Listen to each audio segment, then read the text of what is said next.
people talking about the mudfloods and stuff, but then you'll still see all these places that are exposed that have been carved and dated. And they're like, well, this is like from 10,000 years ago. And it's like, well, I thought the mud flood would have taken that out, you know? So it's like you see stuff in specific events or in specific locations. And I think it's related to specific events. I grew up on the ocean, and the shoreline is exactly where it was 30 years ago, when I used to leave my boat out on the beach, and, you know, you didn't have to have like permits and any of that shit. So it's hard to say, but there definitely does seem to be instances where things have changed a little bit. And one of the things I was looking at in my exploration of book 5 is just the Strait of Gibraltar, because that would have been a landmass connecting North Africa to Europe.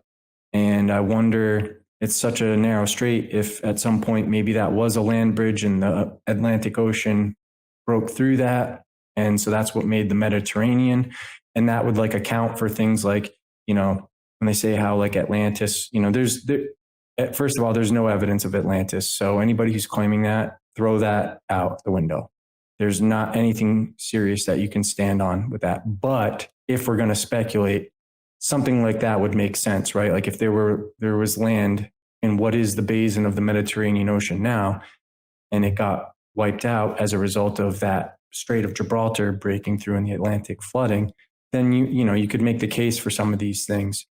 But it's just interesting. The reason I asked, because in my new book, and this is nothing new, everybody in this space kind of knows that the Americas have been visited and the ancient world knew about the Americas.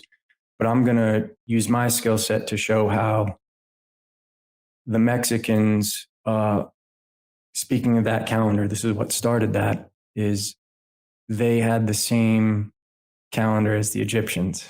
So it was a 300-day year, but they inserted the 5 intercalary days. Those are the dead days.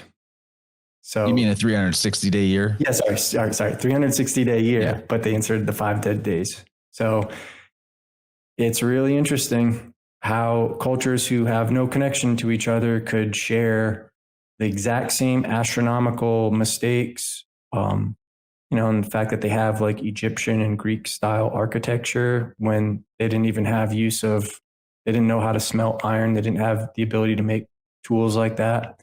They didn't have use of letters, but they somehow spoke what the Jesuits called a corrupt Hebrew. And they dismissed that by saying, well, it's because they're of the devil. That's why they speak a dialect of Hebrew.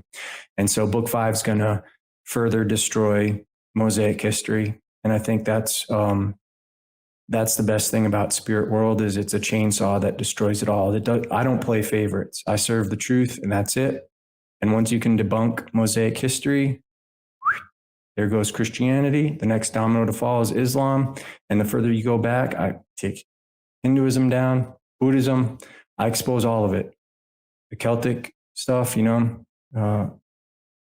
being somebody who, what I'm exploring now with book 5 is showing the language in Ireland, how they use the same 17 letters that the Phoenicians gave to the Greeks, no more.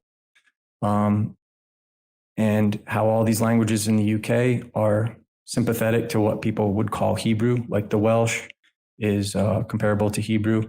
And that's one of the first subjects we decided that you wanted to go into first, was language. So if you want, without further ado, we can let's see your ideas notes, back and forth, but we can get into, so what we're going to do with language, this is all book 5 material. So if you're in the audience and this interests you, catch up.